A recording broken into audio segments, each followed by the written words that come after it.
Silakan Bapak Ibu untuk bersaat teduh. Kita akan memulai sebentar lagi, kita mulai ibadah kita.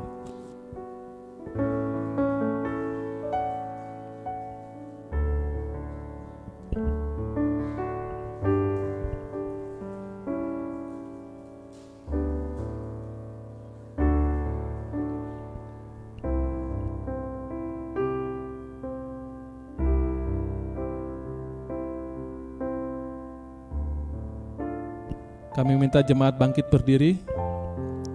Kita akan angkat sebuah pujian. Kita naikkan syukur kita kepada Tuhan kita Yesus. Kita datang di sini untuk menyembah, sujud di hadapan Tuhan. Kita meninggikan dan mengagungkan namanya selamanya.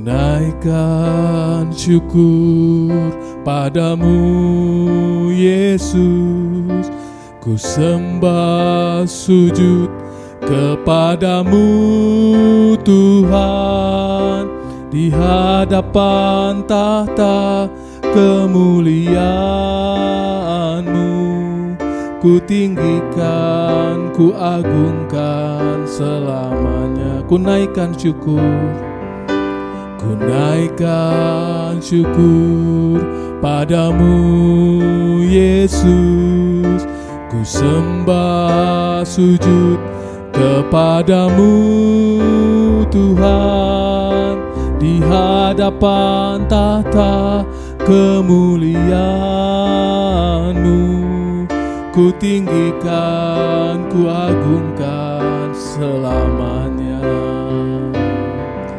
Segala puji syukur bagimu, ku tinggikan namamu selalu. Kemuliaan hanya bagimu, terpujilah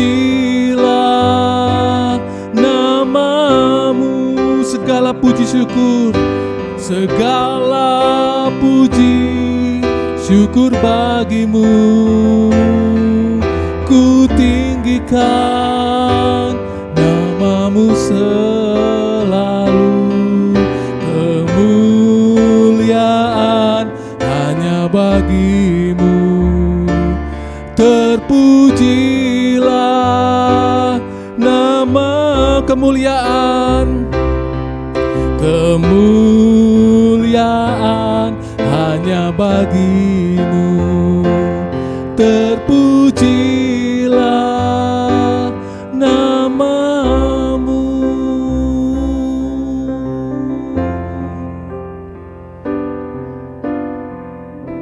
Kami minta Gembala Sidang untuk membuka dalam doa.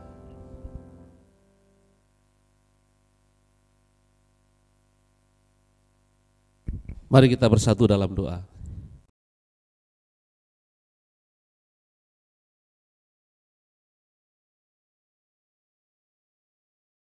Dalam anugerah-Mu, kami diberikan kesempatan kembali untuk bersama-sama berkumpul, bersekutu, memuliakan dan mengagungkan nama Tuhan.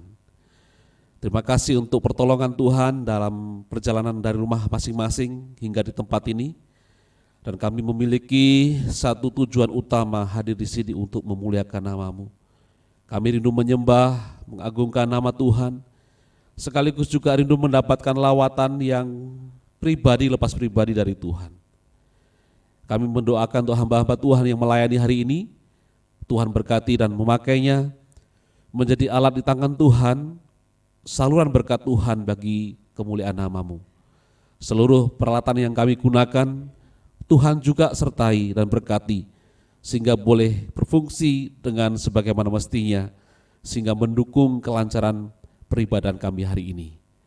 Terpujilah Engkau Tuhan kekal selama-lamanya. Sekali lagi kami naikkan syukur kami dan mempersembahkan rangkaian ibadah kami ini, dan membukanya di dalam nama Bapa, Anak, dan Roh Kudus. Haleluya, amin. Jemaat silakan duduk kembali.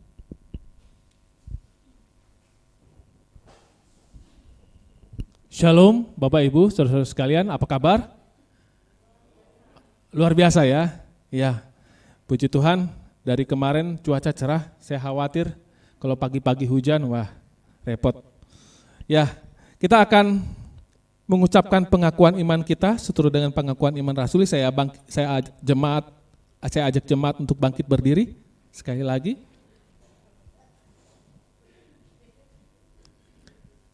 Pengakuan iman.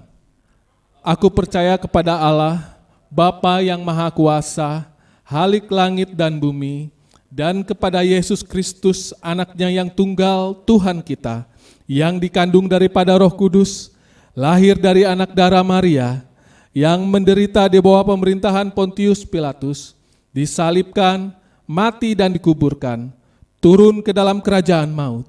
Pada hari yang ketiga, bangkit pula dari antara orang mati, naik ke sorga, duduk di sebelah kanan Allah, Bapa yang Maha Kuasa, dan akan datang dari sana untuk menghakimi orang yang hidup dan yang mati. Aku percaya kepada Roh Kudus, gereja yang kudus dan am, persekutuan orang kudus, pengampunan dosa, kebangkitan tubuh, dan hidup yang kekal. Amin. Jemaat silakan duduk kembali. Tiba saatnya kita akan memberikan yang terbaik melalui persembahan kita. Sebelumnya kami ajak Bapak Ibu untuk tunduk kepala, kita akan berdoa sebelum kita memberikan persembahan. Tuhan Yesus, terima kasih pagi hari ini kami berkumpul di sini untuk berbakti, beribadah kepada Engkau. Sebelum kami mendengarkan nanti firman Tuhan, kami ingin memberikan yang terbaik berupa persembahan kami. Kiranya Tuhan berkati persembahan ini supaya dapat dipakai untuk membantu pelayanan kerajaan Tuhan, khususnya untuk pelayanan di jemaat kami dan di sekitar kami. Terima kasih Tuhan Yesus. Di dalam nama-Mu kami alaskan doa ini. Haleluya, amin. Kepada petugas dipersilahkan, sambil persembahan dijalankan, kita angkat sebuah lagu dari buku lagu kita nomor 44. Kesukaan bagi dunia.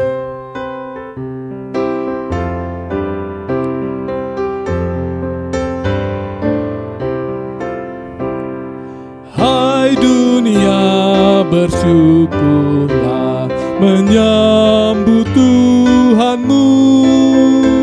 Sediakan Dia tempat mulia dan angkat suaramu, dan angkat suaramu, dan angkat suaramu. Hai dunia, bersukalah, elukan rajamu, dan sungai, padang, lembah, dan gunung nyanyikan syukurmu, nyanyikan syukurmu, nyanyikan syukurmu. Dosa keji tak berdaya, tak pun lenyap, dilimpahkannya kasih karunia, melawan kuasa gelap, melawan kuasa gelap, melawan kuasa gelap.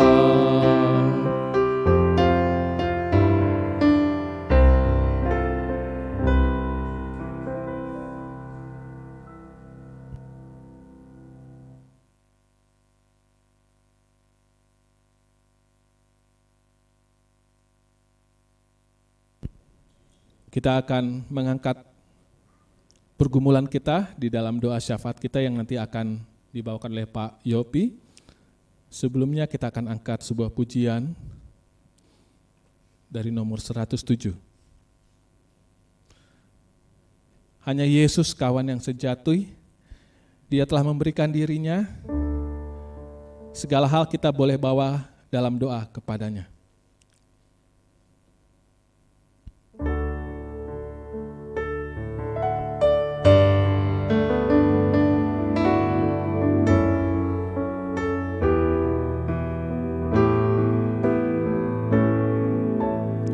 Yesus kawan yang sejati, yang memberikan dirinya. Tiap hal boleh ku bawa dalam doa padanya.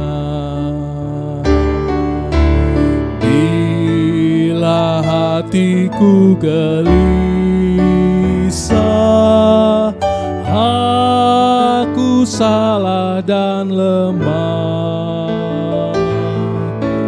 karena lalai serahkan hidup dalam doa padanya.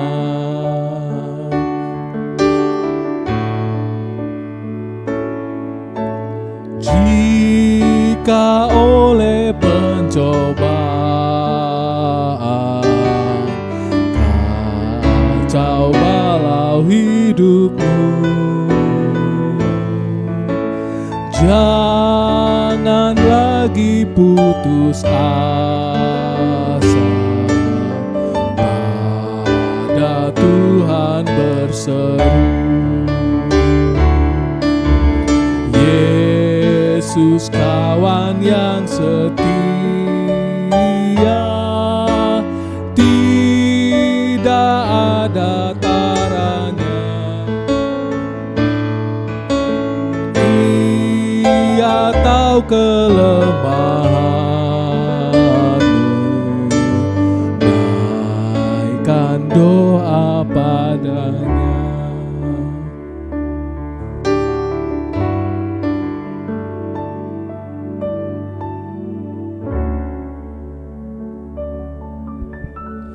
Mari Bapak Ibu kita tunduk kepala, kita berdoa. Bapa di surga, pagi ini kami bersyukur di tengah peribadahan kami ada kesempatan bagi kami untuk menaikkan syukur dan permohonan doa kami kepada Tuhan. Makasih ya Tuhan untuk segala berkat kasih sayang Tuhan yang terus kami rasakan dan alami dalam sepanjang kehidupan kami. Secara khusus sepanjang minggu ini kami melihat tangan Tuhan menopang kami sehingga kami boleh melewatinya dengan baik. Ada banyak suka duka, pergumulan, tantangan, tapi juga ada sukacita, dan kami melihat Tuhan selalu hadir karena Tuhan adalah kekuatan kami, Tuhan adalah perlindungan kami sehingga kami boleh berkemenangan dalam segala hal. Kami terus menyerahkan kehidupan kami sebagai jemaat untuk minggu-minggu yang akan datang. Kami mohon kiranya Tuhan terus menopang kami, berikan kami hikmat, kekuatan dari Tuhan sehingga kami dapat menjalani dengan baik, dapat mengatur kesehatan kami juga Tuhan dengan pola hidup yang baik, makanan yang sehat, bahkan istirahat yang cukup, mungkin juga perlu berolahraga Tuhan, supaya dengan kesehatan yang baik kami dapat terus berkarya, terlebih dapat melayani Tuhan. Terima kasih ya Tuhan, kami menyerahkan pergumulan jemaat kami Tuhan masing-masing dalam tangan Tuhan. Berkati Tuhan setiap usaha dan pekerjaan yang ditekuni oleh masing-masing kami Tuhan. Biar Tuhan tolong supaya apapun yang kami kerjakan, apapun yang kami usahakan, semuanya diberkati oleh Tuhan dan boleh diberi keberhasilan dalam pertolongan Tuhan. Terima kasih Tuhan, kami berdoa untuk pergumulan-pergumulan jemaat. Mungkin ada yang bergumul dalam masalah kesehatan, ada bagian tubuh yang sakit. Kami berdoa kiranya Tuhan jamah dan pulihkan. Mungkin juga ada yang bergumul dengan masalah pekerjaan Tuhan. Tuhan buka jalan bagi mereka. Terima kasih Tuhan, kami juga terus menyerahkan Tuhan pergumulan anak-anak kami Tuhan di dalam perjuangan mereka di bangku pendidikan. Berkati Tuhan anak-anak kami, berikan mereka hikmat, kepintaran dari Tuhan, semangat belajar, ketekunan belajar, sehingga mereka boleh berhasil dalam setiap pelajaran yang mereka ikuti. Terima kasih Tuhan, lebih daripada itu jadikan anak-anak kami juga menjadi saksi Tuhan dimanapun mereka berada, sehingga nama Tuhan dipuji dan dimuliakan. Terima kasih ya Tuhan, kami terus berdoa untuk pelayanan secara khusus di gereja kami Tuhan.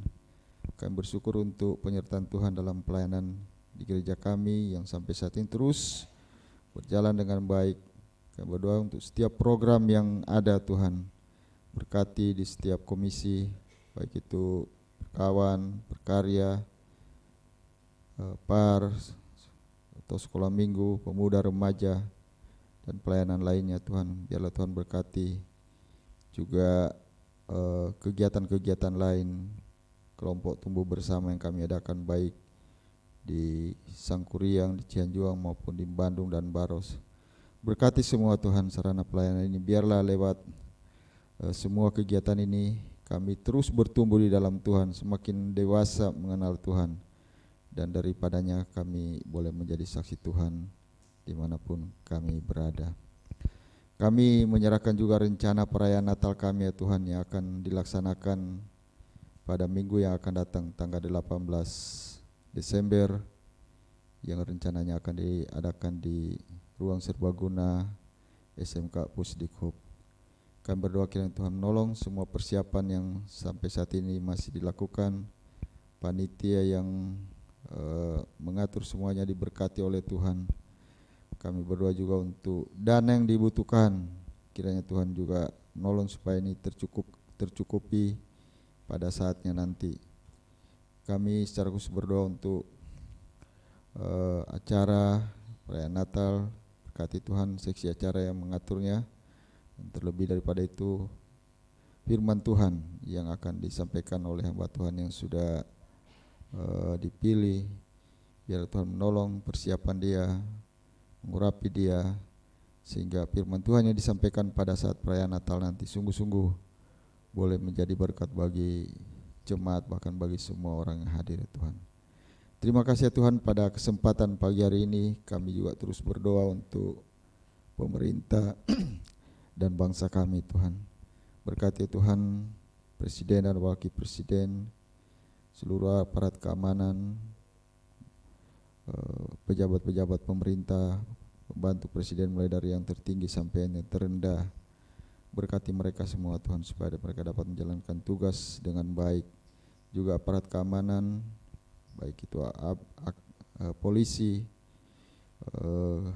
dan aparat keamanan yang lain. Berkati mereka Tuhan dalam menjalankan tugas, sehingga negara kami boleh senantiasa aman, sehingga kami dapat beraktivitas sebagai warga negara dengan baik tanpa gangguan apapun. Terima kasih Tuhan, terpujilah Engkau Tuhan. Inilah syukur doa kami, syafaat kami. Mungkin ada hal-hal yang belum tersampaikan kepada Tuhan, tapi kami percaya Tuhan mengerti, Tuhan tahu apa yang menjadi pergumulan kami masing-masing, dan kami percaya Tuhan akan memberikan jalan keluar yang terbaik, jawaban atas setiap pergumulan kami tepat pada waktunya. Terpujilah Engkau ya Tuhan. Inilah syukur doa kami berdoa di dalam nama Tuhan Yesus. Amin.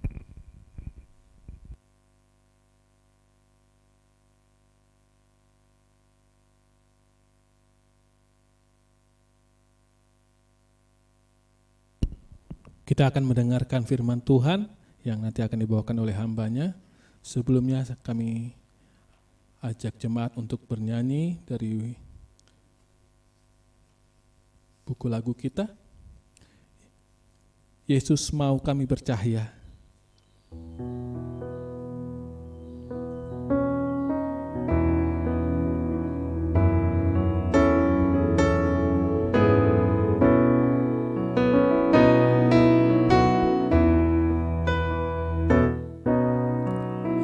Yesus mau kami percaya, baginya dengan terang, dan berkenanlah padanya, baik malam baik siang. Percaya,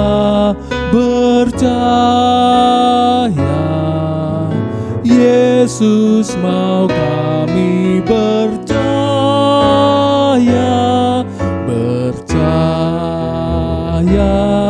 bercahaya, bersinar karena Yesus.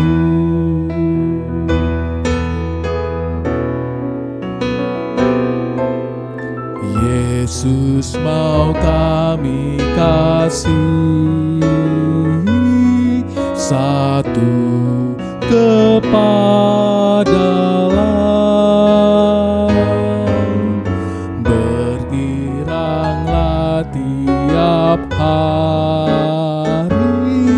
baik kerja baik bersenang, percaya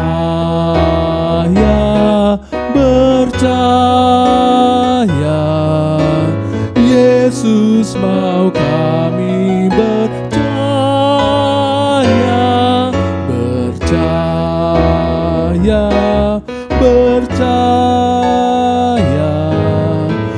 bersinarkan. Kami minta jemaat bangkit berdiri, kita akan sambut firman Tuhan. Percaya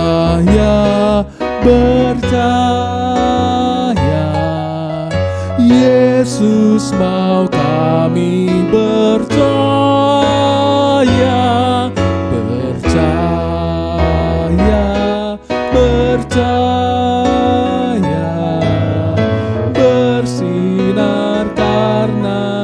bersinar karena Yesus, bersinar karena Yesus.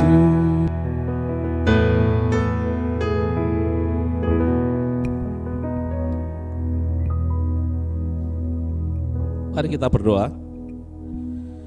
Segala pujian, hormat, dan syukur kembali kami naikkan di hadapan-Mu Tuhan. Kami berterima kasih karena Tuhan selalu setia mengajar kami, dan kesempatan itu Tuhan berikan dari waktu ke waktu untuk kami lebih mengenal Engkau, dan dalam pengenalan itu kami juga dituntun untuk melakukan apa yang menjadi kebenaran-Mu dalam hidup kami. Bersama-sama hari ini kami rindu juga diberkati Tuhan. Kami ingin mengenal Engkau lebih jauh lewat firman-Mu yang sebentar akan kami renungkan bersama.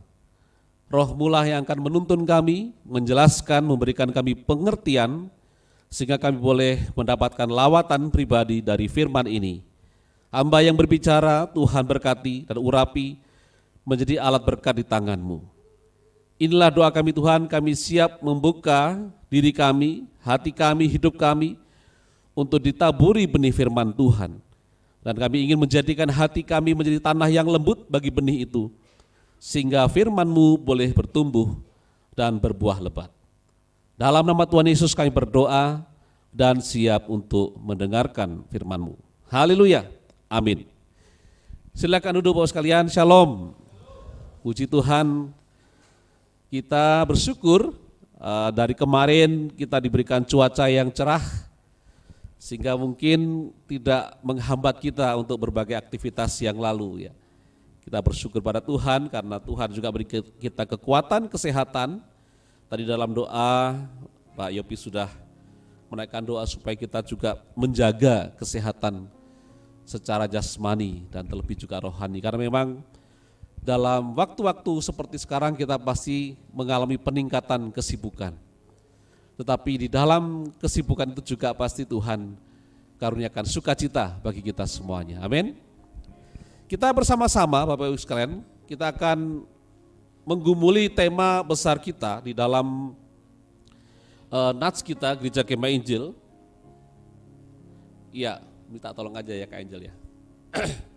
Kita akan melihat di dalam Yesaya pasal 8 ayat yang ke-23 sampai dengan pasal 9 ayat yang ke-6 yang menjadi tema besar Gereja Kemah Injil secara nasional.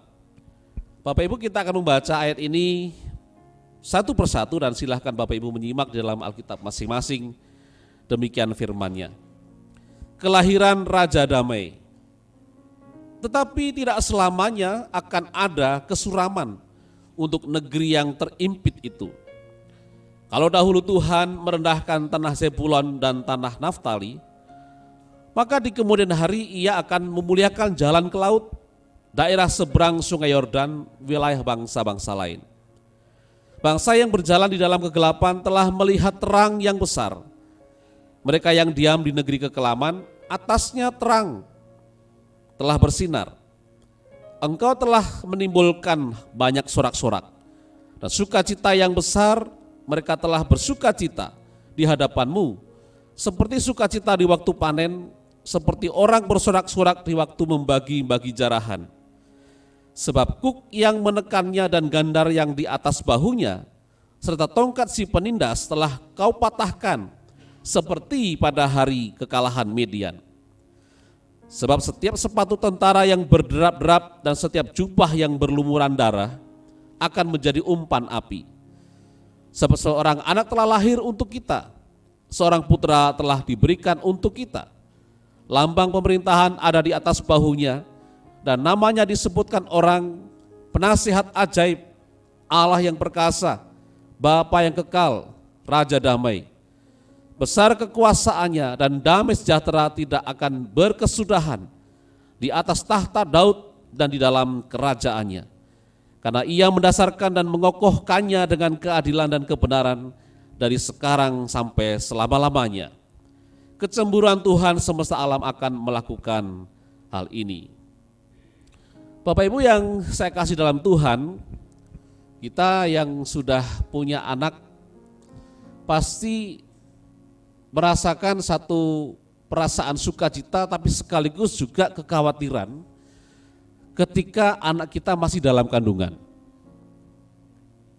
Saya waktu lahir atau istri saya mengandung yang kedua ini, karena yang kedua ini cukup lama jaraknya dengan Hesro, saya merasakan sangat excited. Bapak Ibu, ketika kita periksa ke dokter, biasanya kita akan dengan antusias menanyakan gimana dok perkembangannya, gimana pertumbuhan bagian-bagian tubuhnya. Dan ketika dikatakan, wah baik Pak, puji Tuhan sehat, wah itu senang sekali. Kita merasakan satu sukacita. Ternyata bayi yang dalam kandungan itu boleh tumbuh dengan sehat. Lalu dokter biasanya bisa memprediksi kira-kira lahirnya kapan, memperhitungkan ya, mungkin berdasarkan pengalaman juga. Kalau sudah sekian lama bisa dihitung kemungkinan lahirnya bulan sekian, tanggal sekian, atau maju mundurnya seminggu 2 minggu. Dokter juga barangkali bisa memprediksi barangkali jenis kelaminnya. Konon katanya kalau dalam budaya itu ada yang kalau lonjong itu katanya apa? Laki-laki gitu ya. Kalau bentuknya berbeda mungkin perempuan. Itu pengalaman ya. Orang bisa atau dokter bisa memprediksi kelahiran kapan dan juga jenis kelaminnya. Apalagi kalau sudah USG itu akan menjadi satu ya pedoman kepastian. Walaupun barangkali masih juga terjadi perubahan ketika di USG. Nanti ada lagi yang lainnya. Nah, tetapi Bapak sekalian, dari apa yang didapatkan informasi itu, kita sebagai orang tua lalu mengatakan, waduh, kita mesti persiapkan dengan baik hal-hal yang akan kita lakukan sebagai bentuk sukacita dengan kehadirannya itu. Nah, bayangkan kami diberitahu atau kita diberitahu tentang jenis kelaminnya apa, lalu kondisinya baik-baik saja, itu saja sudah sukacita, betul?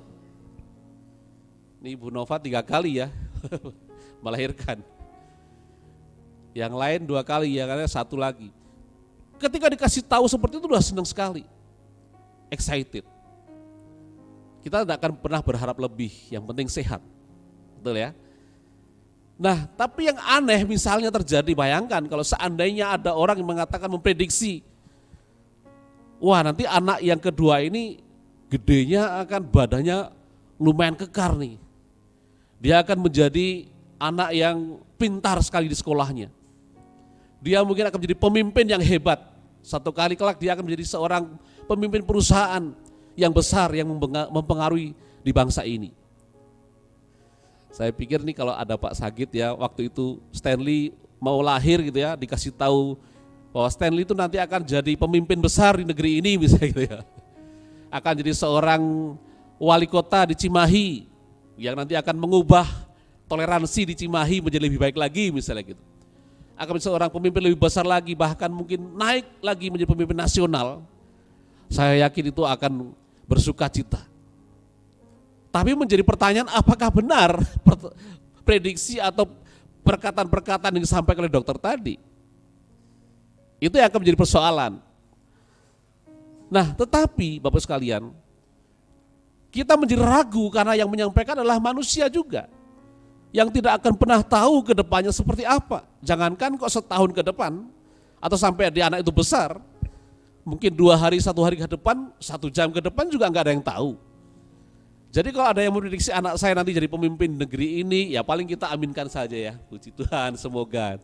Tapi nggak pernah ada yang tahu pastinya, betul?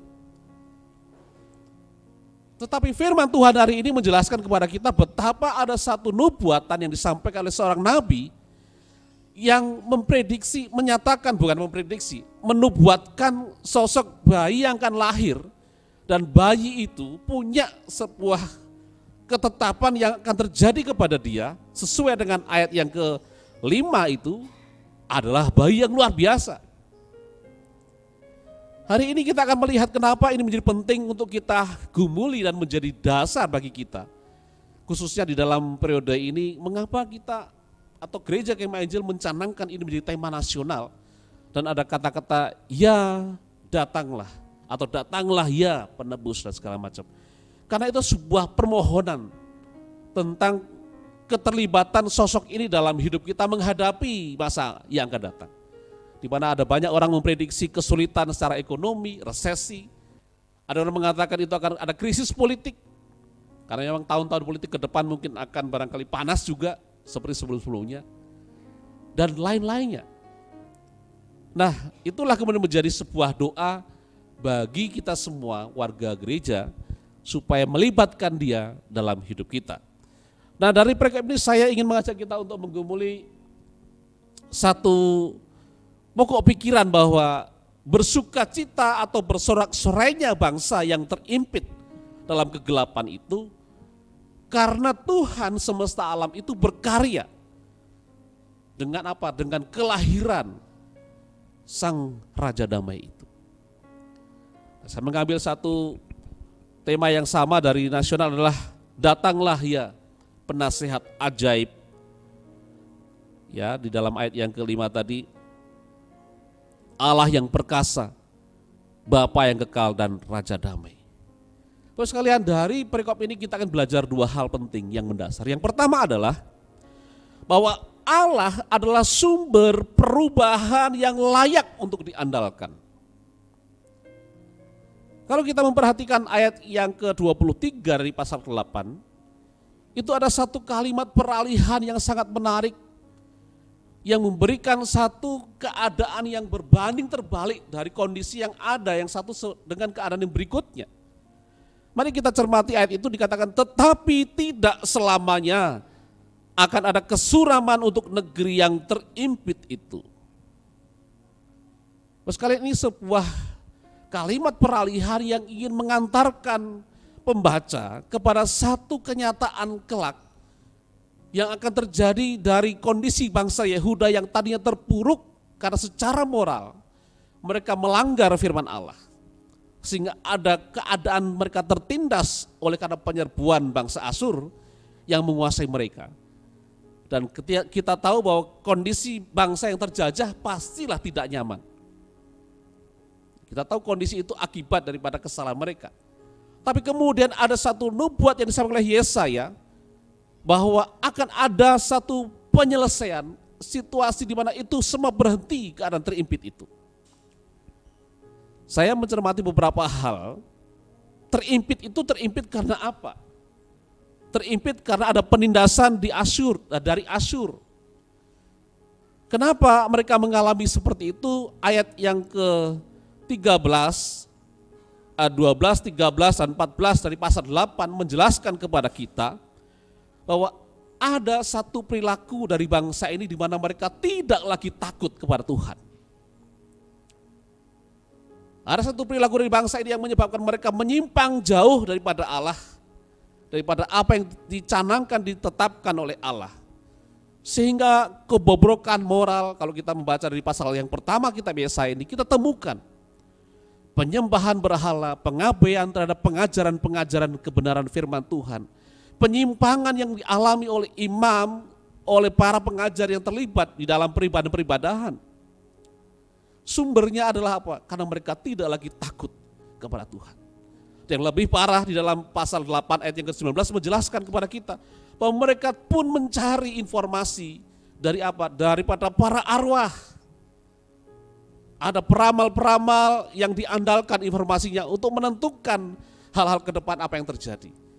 Bayangkan bangsa yang dipilih oleh Allah, yang mengenal kebenaran itu, tapi telah berpaling daripada kebenaran sehingga dia bukan bertanya kepada Allah tentang apa yang harus dikerjakan, tapi mengandalkan para peramal bertanya kepada arwah tentang apa yang akan dilakukan. Sangat-sangat menyedihkan di hati Allah. Karena bangsa ini dipilih dengan tujuan untuk mendatangkan kemuliaan dan kesenangan bagi hati Allah. Tapi yang terjadi justru sebaliknya, kedukaan hati Allah. Tapi sekarang bukankah itu juga bisa menjadi sebuah refleksi bagi kita?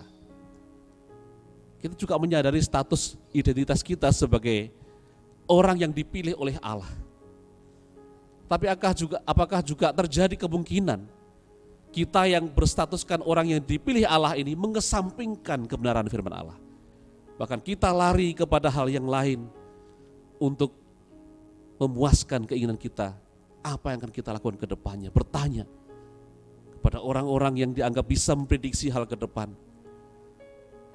Karena kita kekhawatiran kita tentang ekonomi dan segala macamnya. Tapi itu pernyataan-pernyataan yang bisa menjadi perenungan buat kita semua. Nah, akibat itu mereka ada di dalam ayat yang ke-9, pasal 9 yang pertama dikatakan sebagai bangsa yang berjalan dalam kegelapan.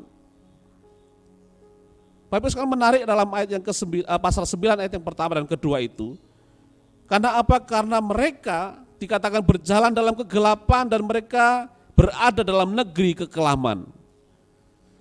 Rupanya dalam pemahaman aslinya kekelaman itu merujuk kepada bayangan kematian. Jadi kalau orang yang hidup di luar kebenaran Allah, maka secara status dia sedang berada dalam kegelapan, dia ada dalam potensi untuk terpisah dengan Allah, ada dalam kematian rohani yang kemudian tidak bisa lagi mengenal kehendak Allah. Dan yang lebih parah lagi, dia bisa terpisah selama-lamanya dengan Allah. Ada istilah dalam kekelaman, rupanya sampai kedalaman seperti itu. Sehingga kita bisa menarik satu pelajaran bahwa bangsa ini bangsa yang sedang dalam kondisi yang sangat mencemaskan.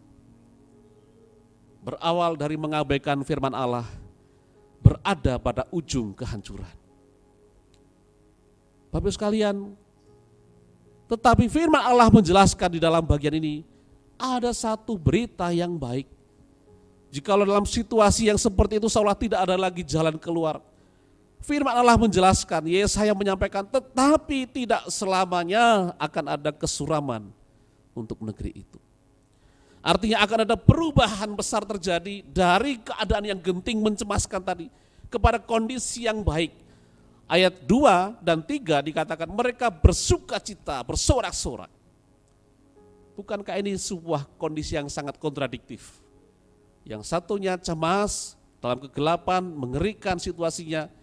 Lalu dalam sebuah kesempatan ada penyampaian firman Tuhan bahwa tidak akan selamanya di situ akan ada sukacita. Wah, pasti ini sebuah berita yang sangat menyenangkan. Sebuah berita yang kemudian menjadi pegangan bagi bangsa itu untuk apa yang harus dilakukan supaya mengalami sukacita tadi. Dan ekspresi sukacita itu dikatakan dalam ayat yang kedua seperti orang yang sukacita pada waktu panen. Dunia pertanian kan sangat lekat dengan budaya pada masa itu, baik pertanian secara cocok tanam ataupun peternak-peternak.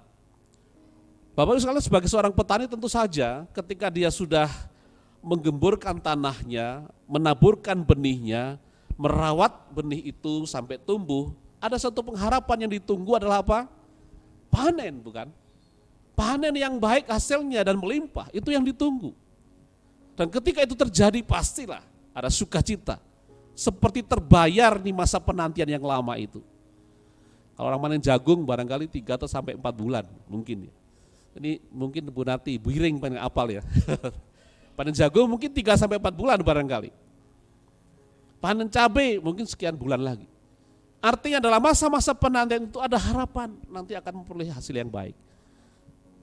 Ada lagi dikatakan sukacitanya seperti apa? Seperti orang yang membagi-bagikan jarahan. Ini ekspresi orang yang menang perang, mendapat jarahan dan dibagi-bagikan. Bayangkan kalau orang menang, dapat hadiah misalnya gitu, kalau dibagi-bagikan pasti sukacita semuanya. Kondisi inilah yang ingin disampaikan, gambaran ini seperti menjelaskan tentang situasi bahagia yang dialami. Dan itu terjadi karena apa? Satu hal yang menjadi faktor penentu utamanya adalah karena Allah yang mengerjakannya. Ayat yang kedua mengatakan, engkau telah menimbulkan banyak sorak-sorak. Dan seterusnya. Bapak sekali, itu satu gambaran besar bagi saya, bagi kita semua. Bahwa perubahan yang tadinya sangat mengerikan tadi, kepada kondisi yang sukacita itu, dimungkinkan terjadi karena ada campur tangan Tuhan atas bangsa ini. Jadi menjelaskan konsep anugerah kepada bangsa ini bahwa mereka berubah mengalami itu karena campur tangan Tuhan, bukan karena hal baik yang ada pada mereka. Karena kenyataannya tidak ada yang baik dalam diri bangsa ini. Nah, bagi saya pribadi ini menjelaskan satu pelajaran berharga bahwa sekarang kalau kita sedang mengalami satu kesulitan atau apapun juga namanya, dalam Tuhan itu bisa terselesaikan. Ada persoalan yang sedang menghimpit barangkali hari ini dalam hidup kita, masih ada harapan. Karena tidak akan selamanya itu semua menjerat kita. Kalau Tuhan berkehendak untuk membebaskan kita. Bapak sekalian, jawaban yang pertama dari ayat yang kedua itu mengatakan engkau telah menimbulkan banyak sorak-sorai. Artinya Allah sendiri satu-satunya yang membuat mungkin keadaan itu yang tadinya sangat sulit menjadi sukacita. Siapa itu Tuhan? Dalam ayat yang ke-6 bagian akhir mengatakan Tuhan, di situ katakan semesta alam. Artinya dia Tuhan yang berkuasa, dia Tuhan yang menjadi pencipta alam semesta ini. Jadi kalau pribadi ini yang terlibat, apa yang jadi masalah yang sulit? Sesulit apapun kondisi yang dialami, kalau dia terlibat campur tangan dengan segala kekuasaan dan kemampuannya, maka dia bisa mengubahkan itu. Amin Bapak Ibu.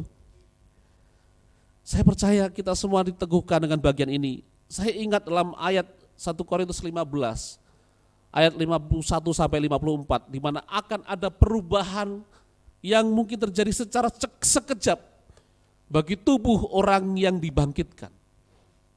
Ini menunjukkan kekuasaan Allah yang sama yang mampu mengubah kondisi tubuh orang yang berdosa yang sudah percaya kepadanya itu menjadi tubuh kebangkitan sama seperti yang Kristus miliki. Suatu yang sangat secara manusia tidak akan pernah bisa dilakukan oleh siapapun juga. Tapi dia yang punya kemampuan, mampu melakukannya. Kadang-kadang kita heran, ada orang penjahat ya dalam hidup masa lalunya, lalu dia mengalami pertobatan, dan dalam hidupnya kemudian dia berubah dan menjadi berkat luar biasa dalam kehidupannya. Kadang kita heran, kok bisa begitu? Kadang kita juga heran, ada seorang pengusaha besar meninggalkan usahanya demi satu keinginan untuk melayani Tuhan secara full time. Kok bisa? Yang secara logika gak mungkin orang sudah punya usaha besar itu paling enak ya usaha terus, bisa jadi berkat dari situ juga kan. Tapi dia kadang ketinggalkan seluruhnya untuk melayani Tuhan. Ada lagi barangkali satu keadaan yang dulunya bangkrut, sebaliknya dengan yang tadi, tapi kemudian menjadi sebuah kondisi yang mengalami kesuksesan luar biasa. Kok bisa? Kadang-kadang kita dibuat terheran-heran dengan perubahan drastis yang terjadi tadi. Ternyata kuncinya satu. Kalau Tuhan berkehendak, maka menjadi mungkin semuanya itu. Inilah dasar pengharapan kita. Bagi kita yang sedang punya pergumulan, masalah apapun juga, yang rasanya nggak mungkin terselesaikan. Sudah lama ini nggak berubah-berubah dari dulu. Kita sudah doakan, nggak ada perubahan. Sudah dinasehati pun nggak ada yang didengarkan. Bapak Ibu, mungkin kita putus asa, kecewa dan semuanya.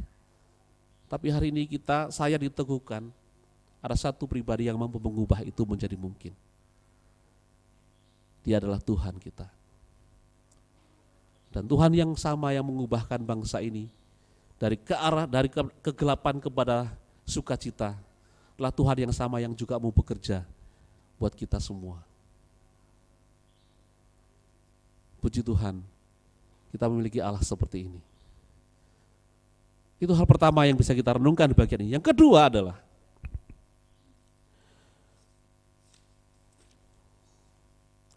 Allah dan pekerjaannya adalah alasan sukacita dan damai terbesar bagi umatnya. Bapak sekalian, kalau kita membaca ayat yang ketiga sampai dengan ayat yang keenam, kita menemukan alasan mengapa bangsa itu bersukacita. Ada kata-kata sebab. Ada 3 kali kata sebab di situ ditemukan, ayat 3, 4, dan 5.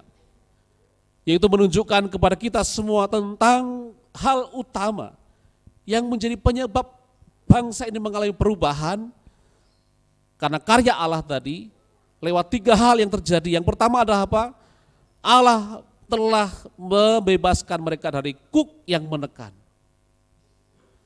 Kita tentu memahami kuk adalah suatu beban yang ditaruh dalam binatang yang membajak, sehingga dengan kuk itu, gandar itu bisa mengendalikan binatang yang dipakai untuk membajak itu. Tidak salah di dalam membuat saluran dalam satu pertanian. Itu beban Bapak sekalian, satu persoalan, gambaran persoalan yang bisa menjadi beban yang harus ditanggung oleh orang. Nah, di situ dikatakan ayat yang ketiga, kuk yang menekan dan gandar yang di atas bahunya serta tongkat si penindas telah kau patahkan. Ini berbicara tentang apa? Berbicara tentang kemenangan bangsa ini. Kemenangan mereka terbebas dari kuk perhambaan bangsa Asyur. Bangsa yang baru saja atau sudah menyerbu dan kemudian menguasai mereka. Dan kemenangan terhadap Asyur itu bukan kemenangan yang juga hasil daripada kekuatan mereka. Karena dikatakan ayat yang ketiga itu mengatakan telah kau patahkan seperti pada hari kekalahan Midian. Ini menuju kepada kisah peristiwa ketika Gideon dipakai Tuhan untuk mengalahkan bangsa Midian.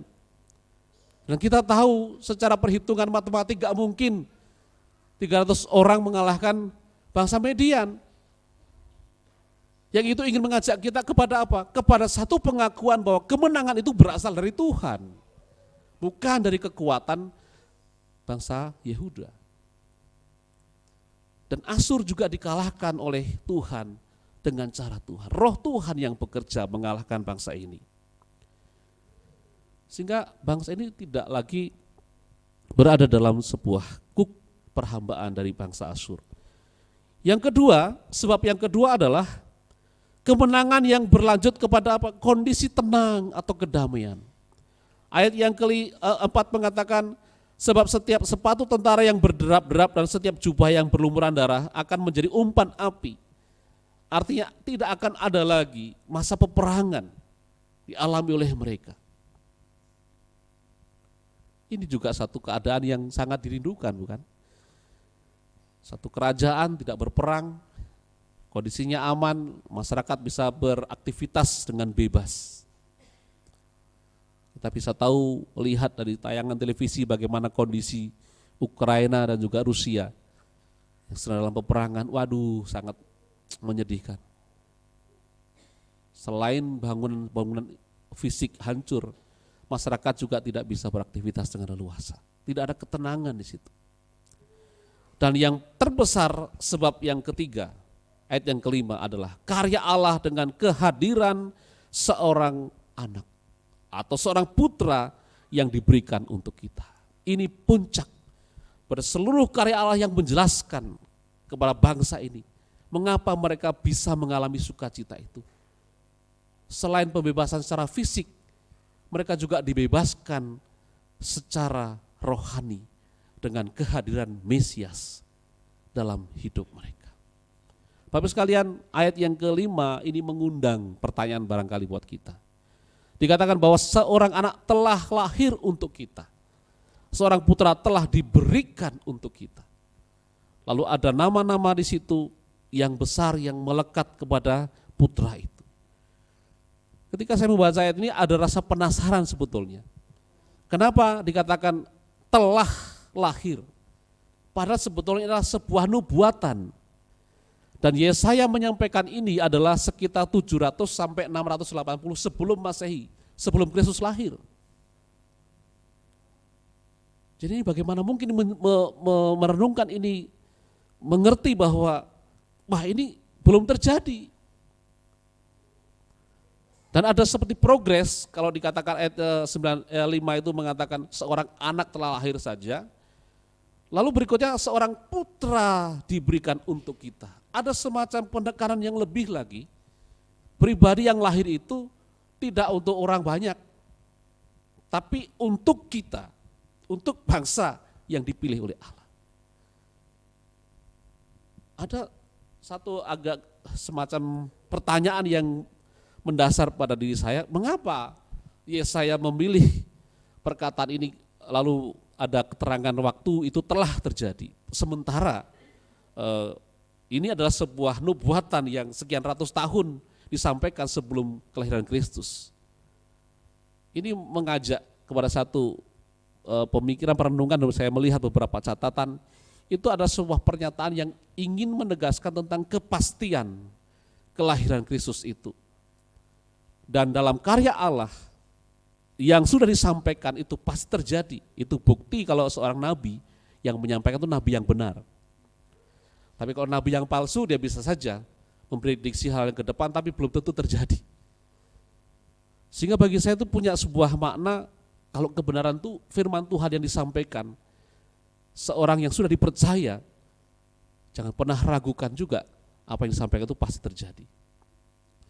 Yesaya menyampaikan tentang kehadiran seorang anak, seorang putra untuk kita, untuk bangsa itu. Faktanya terjadi, bukan? Kristus lahir. Kita peringati sebagai hari raya Natal.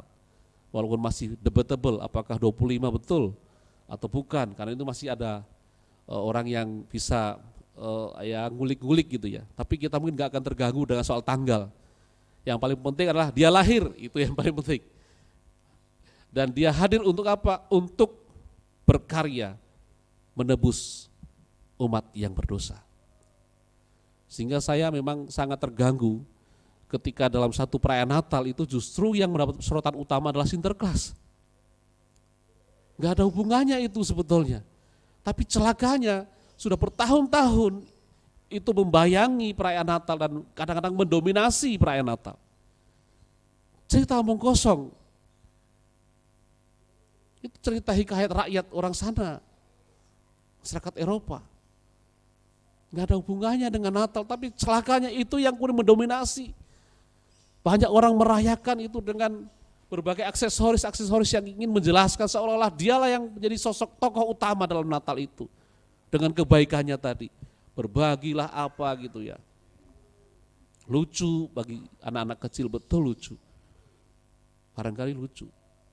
Tapi saya ingin mengingatkan kepada kita semua, jangan sampai kita terlena, terabaikan berita utama tentang putra yang adalah juru selamat itu, tergantikan dengan sosok yang gendut, yang berjenggot putih, dan sebenarnya tidak ada dalam cerita Alkitab.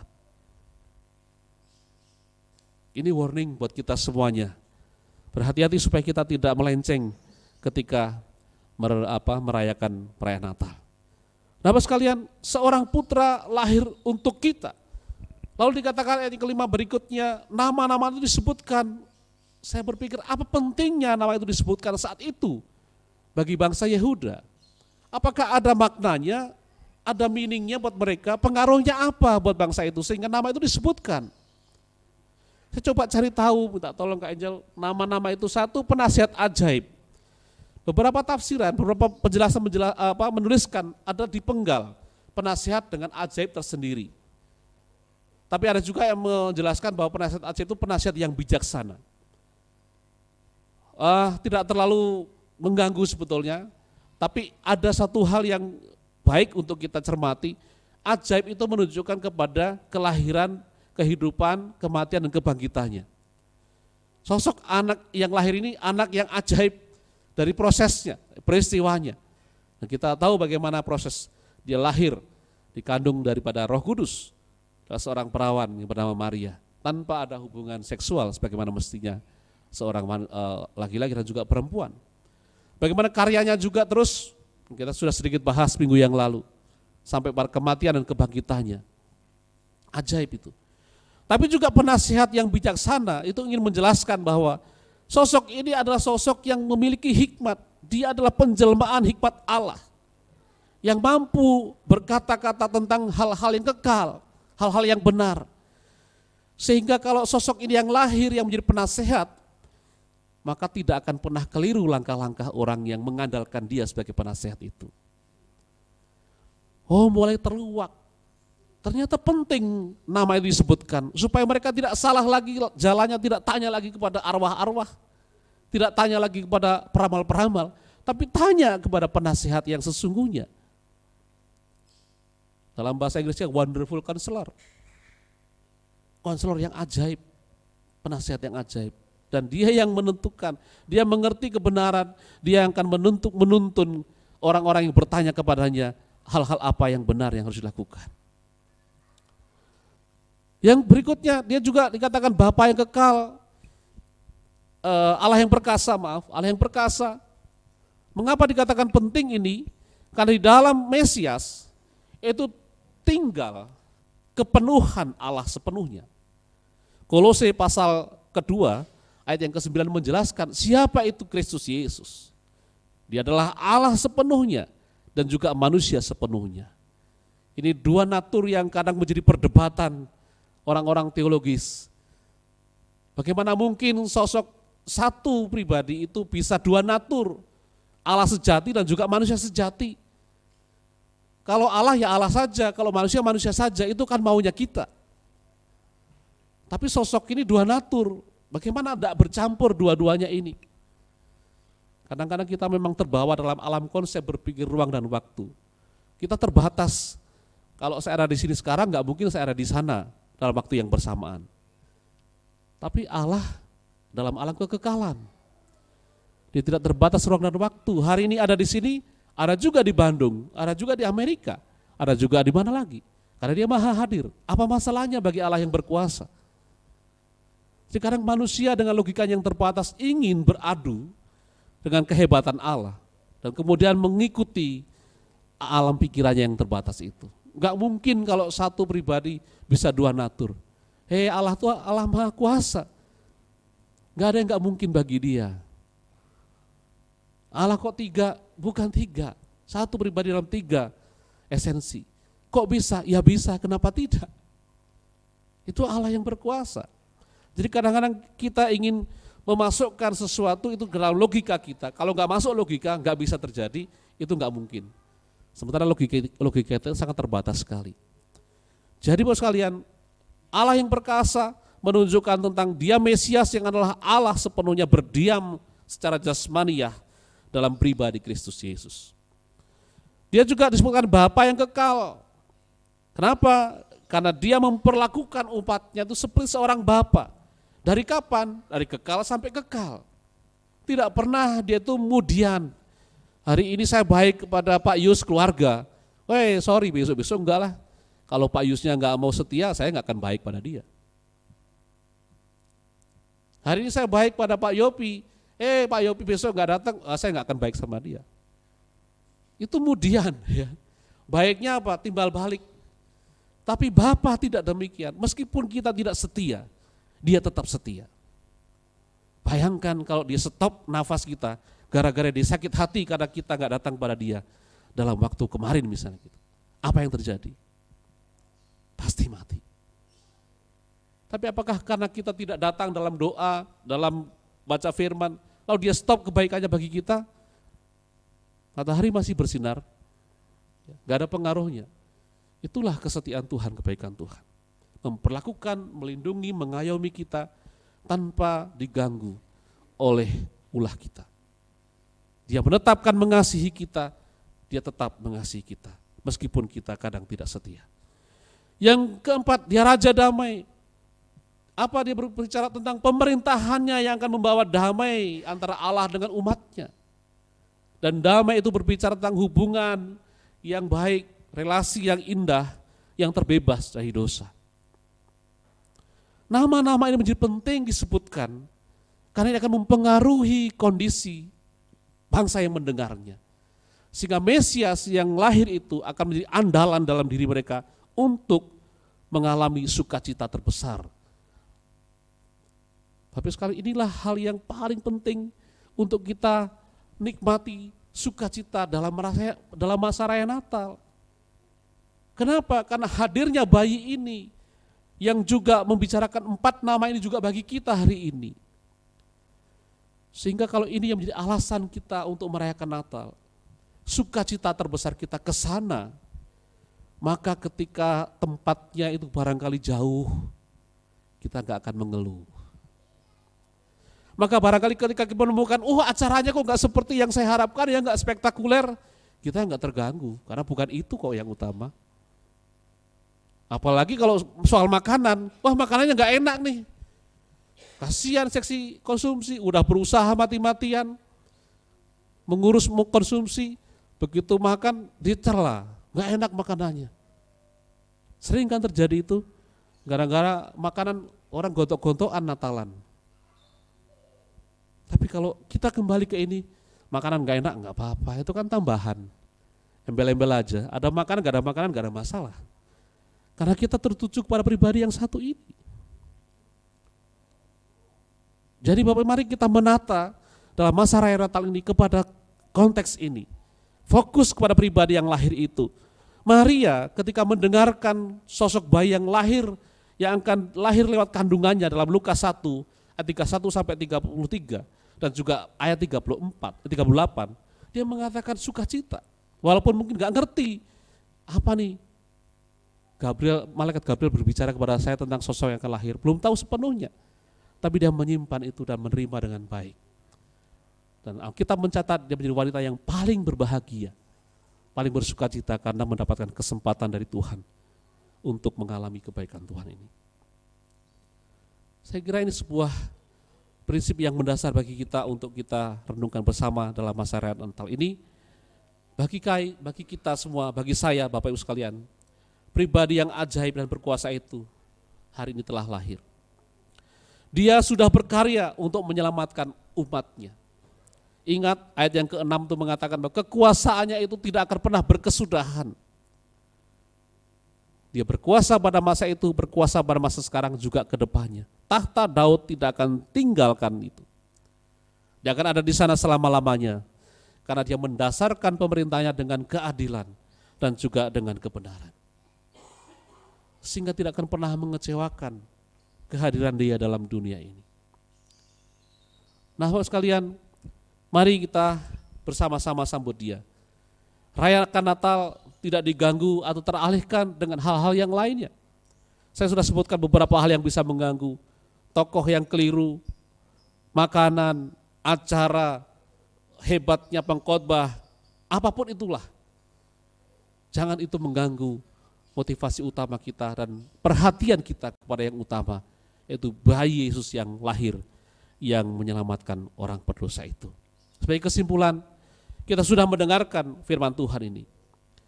Menjadi perenungan bagi kita, apakah kita mau memusatkan perhatian kepada bayi itu ketika kita merayakan Natal? Apakah kita juga mau bersyukur adalah agenda utama kita ketika merayakan Natal? Bersyukur karena sudah mengalami kasih Tuhan. Sehingga kita mau memberikan yang terbaik dalam sebuah peribadahan Natal, perayaan Natal. ketika kita dilibatkan dalam satu acara, kita melakukannya dengan sukacita dan syukur dan memberikan all out yang terbaik. Sama ketika kita hadir dalam peribadahan pun kita memberikan yang terbaik, karena pribadi yang terbaik itu yang mengakhir dalam Natal itu. Dan juga maukah kita menjadikan kebenaran firman Tuhan menjadi satu-satunya pengubah hidup kita. Dan kita mau mengisi sukacita Natal itu dengan membangun komitmen pribadi kita mengiring Tuhan selama-lamanya. Kita berdoa. Bapa dalam surga, kami bersyukur firman-Mu ya dan amin. Hari ini kami diteguhkan dengan landasan firman Tuhan. Hanya Engkaulah satu-satunya pribadi yang mampu mengadakan perubahan yang ajaib. Banyak prediksi, banyak hal-hal disampaikan ketidakmungkinan. Tetapi dalam Engkau segala sesuatu mungkin dalam kebenaran. Terima kasih Tuhan, Engkau Allah yang layak kami andalkan. Ketika kami mengalami pergumulan yang berat dan sulit untuk diubahkan, kami punya pengharapan dalam Engkau. Persoalan itu selesai kalau Engkau yang menyelesaikannya. Tuhan, kami juga bersyukur karena kami ingin menata motivasi kami, fokus utama kami dalam perayaan Natal. Kami ingin melihat bayi yang lahir yang diberikan untuk kami, Putra Tunggal Allah itu. Tuhan pimpin setiap kami, mempersiapkan diri kami, tidak terganggu dengan hal-hal yang tadi disebutkan, makanan, acara, lokasi, apapun itu juga. Karena kemenangan untuk fokus kepada yang pribadi utama itulah yang akan membuat kami sukacita luar biasa dalam Natal. Terima kasih Tuhan, kami bersyukur. Sebentar kami akan berpisah, berkati langkah-langkah kami sampai ke rumah. Dan hal yang lain yang harus kami kerjakan, Tuhan juga tolong supaya semua boleh kami kerjakan dengan baik. Sekaligus kami juga mohon berkat Tuhan kelanjutan kegiatan kami hari ini. Ada latihan, ada juga kegiatan lainnya dari BPJ. Tuhan tolong sehingga semua boleh berjalan dengan lancar dalam anugerah-Mu. Kami juga mau berdoa, mengucap syukur Tuhan untuk beberapa berkat Tuhan bagi kami semua dan khususnya Jemaat Agape. Kami mendoakan untuk Pak Donald dengan Ibu Yoke yang juga Tuhan karuniakan tambahan usia 1 tahun dalam ulang tahun pernikahan mereka. Puji Tuhan, berkati untuk rumah tangga ini. Kau menolong kesehatan bagi mereka sekeluarga dan juga kehidupan rohani mereka, supaya mereka hidup dalam anugerah-Mu dan mengandalkan Engkau setiap waktu. Berkati untuk Brigita juga yang berulang tahun dalam minggu ini. Puji Tuhan, terima kasih untuk kasih karunia Tuhan bagi Brigita. Kalau kami mengingat dulu pada saat Debbie hamil, ada banyak hal-hal yang mengkhawatirkan, tetapi pada waktunya Tuhan berbuat yang terbaik. Brigita lahir dan bisa tumbuh kembang sampai dengan saat ini. Puji Tuhan, berkati anak ini dalam perkembangannya, berkati juga supaya ia bertemu Yesus pribadi dan menerima Yesus dalam hidupnya sebagai Tuhan dan Juru Selamat. Berkati kedua orang tua, berkati orang-orang yang mengasihi dia untuk mendukung perkembangannya. Terpujilah Engkau Tuhan kekal selama-lamanya. Kami naikkan doa syukur kami hanya dalam nama Tuhan kami Yesus Kristus, Juru Selamat kami yang hidup.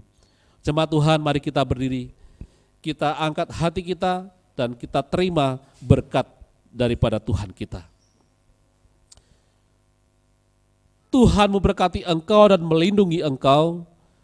Tuhan menyinari engkau dengan wajah-Nya dan memberikan engkau damai sejahtera. Tuhan menghadapkan wajah-Nya kepadamu serta memberikan engkau kasih karunia. Dari saat hari ini hingga Tuhan datang kembali kelak yang kedua kalinya untuk menjemput kita sebagai saleh-salehnya. Haleluya. Amin. Terima kasih Yesusku, terima kasih Yesusku.